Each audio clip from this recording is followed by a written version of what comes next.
में ही आज की इस सभा के सम्मानित अध्यक्ष महोदय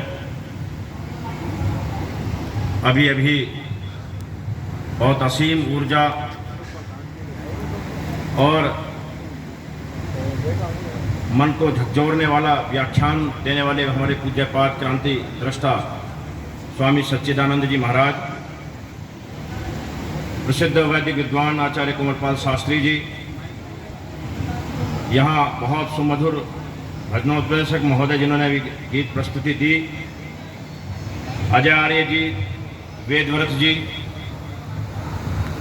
तथा आज के इस आयोजन के हमारे सम्मानित मुख्य अतिथि जो सहजता,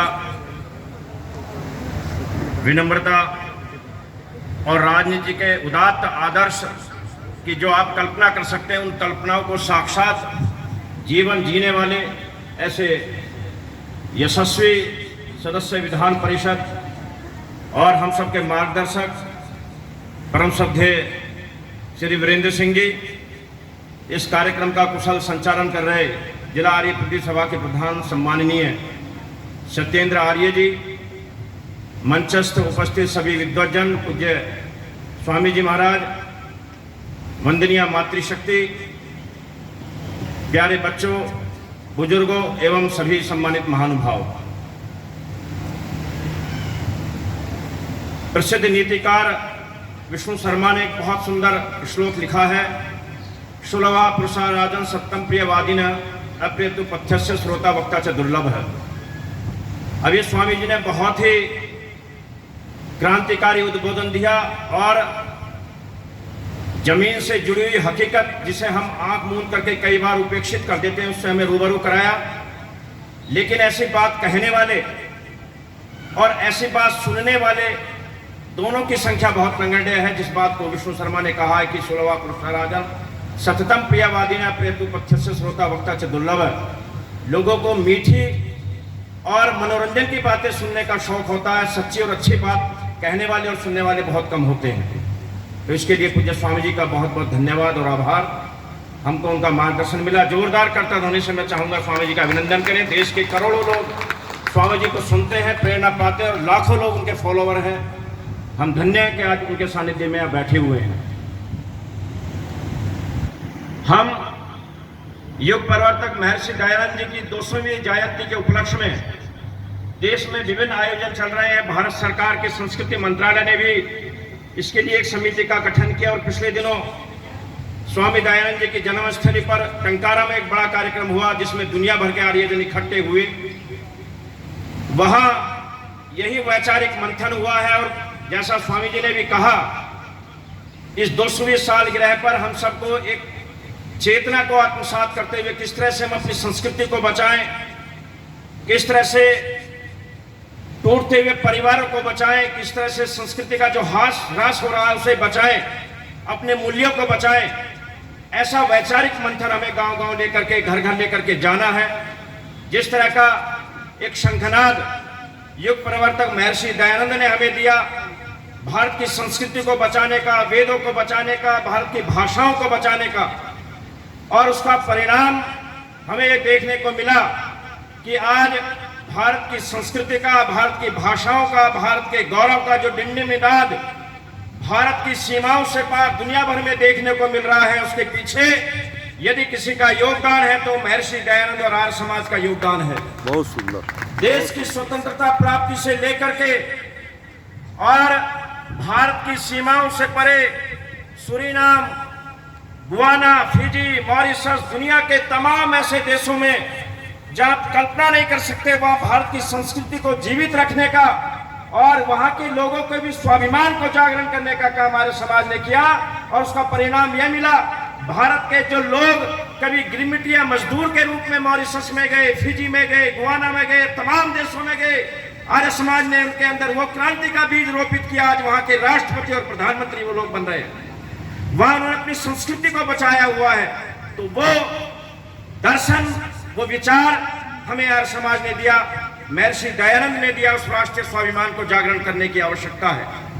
मैं भारत की सीमाओं से पार जाकर के भारत सरकार के विदेश मंत्रालय के राजभाषा सलाहकार के रूप में फिजी, मलेशिया, ऑस्ट्रेलिया कई देशों में गया और जब फिजी में 12वां विश्व हिंदी सम्मेलन हुआ और मुझे माननीय विदेश मंत्री जी के साथ वहां बोलने का मौका मिला और मैं धन्यवाद देना चाहूंगा जिस महान व्यक्तित्व की वजह से मुझे उस दुनिया के बड़े मंच पर जाने का मौका मिला।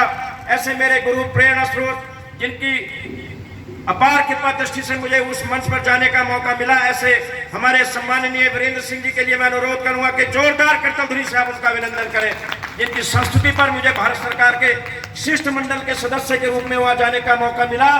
मैंने विश्व हिंदी सम्मेलन के 40 साल के इतिहास में उस मंच से जब पहली बार भारतीय संस्कृति और हिंदी के संवर्धन में महर्षि दयानंद और आर्य समाज के योगदान पर अपना उद्बोधन दिया तो मित्रों, मॉरिशस और फिजी के कई सौ ऐसे आर्यजन थे जो गदगद हो गए और मुझे कई वहां के स्थानीय आर्य समाजों में लेकर के गए।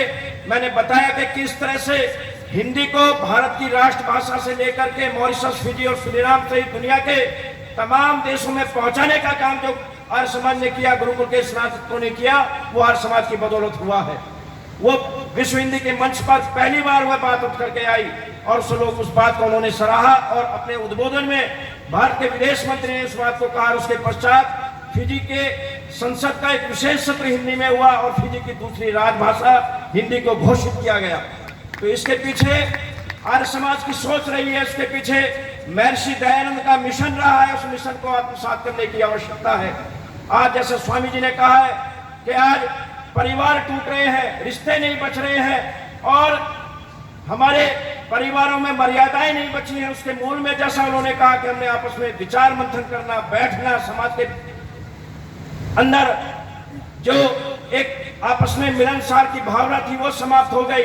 जबकि वेद भगवान हमें बार बार इस बात का संदेश देते रहे कि संगठत्वम संवदध्वम संभो मनांसी जानताम, हम साथ साथ चले, साथ साथ बोले। लेकिन इस मोबाइल की संस्कृति ने हमें ऐसा बना दिया कि बाप बेटे, माँ बेटी सब अलग अलग एक घर में बैठ करके मोबाइल देखने का काम करते हैं, लेकिन एक साथ बैठ करके भोजन करने तक के लिए उनके पास समय नहीं है। हमारी ऋषि परंपरा में हमें पंच महायज्ञ की जो संस्कृति मिली उसके पीछे एक बहुत बड़ा विज्ञान है। उसमें सामाजिक बंधन को मजबूत करने का, पर्यावरण को बचाने का, देश को बचाने का, विश्व बंधुत्व की भावना का भाव छुपा हुआ है। हम उससे दूर हो गए। उस पंच महायज्ञ में ब्रह्म यज्ञ से लेकर के, देव यज्ञ से लेकर के, वैश्वदेव यज्ञ से लेकर के, अतिथि यज्ञ से लेकर के तमाम हमारे पांचों यज्ञ को जोड़ करके हमें प्रत्येक स्थिति में अपने परिवार को, समाज को, राष्ट्र को, पर्यावरण को और पूरी संस्कृति को बचाने का संकल्प दिया गया है। हमें आज चूंकि समय ज्यादा नहीं है, हमारे तमाम विद्वानों के माध्यम से हमें यहाँ दर्शन प्राप्त हुआ है, ज्ञान लाभ प्राप्त हुआ है। मेरा यही निवेदन है कि हम यज्ञीय संस्कृति को आत्मसात करें, हम अतिथि यज्ञ की महत्ता को समझें। हमने मेहमानों से दूरी बना दी है, हम पितृयज्ञ को महत्व दें। हमने अपने बुजुर्गों से, माता पिता से दूरी बना दी है, उनके पास समय नहीं है बैठने का। इस तरह से एक एक यज्ञ की महिमा को आत्मसात करते हुए अपने घरों में यज्ञ को रोपित करें, अपने घरों में यज्ञ संस्कृति को आत्मसात करें। तो निश्चित रूप से जैसी चिंता स्वामी जी ने व्यक्त की है वो चिंता उस दिन दूर हो जाएगी जब हमारा जीवन यज्ञमय हो जाएगा। तो यह समाज भी जुड़ेगा, यह संस्कृति भी बचेगी और यह प्रकृति भी बचेगी। तो हम उस संस्कृति को आत्मसात करते हुए अपने परिवारों को बचाएं, अपने राष्ट्र को बचाएं और अपनी इस पीढ़ी को बचाएं जो पीढ़ी संस्कृति विहीन होती जा रही है, जिसका शंखनाद संस्कार से उत्प्रोत करने के लिए महर्षि दयानंद ने 16 संस्कारों का विवेचन करते हुए संस्कार विधि के रूप में हमें दिया और डिंडिम उद्घोष किया, संस्करणम गुणांत धारणम संस्कार।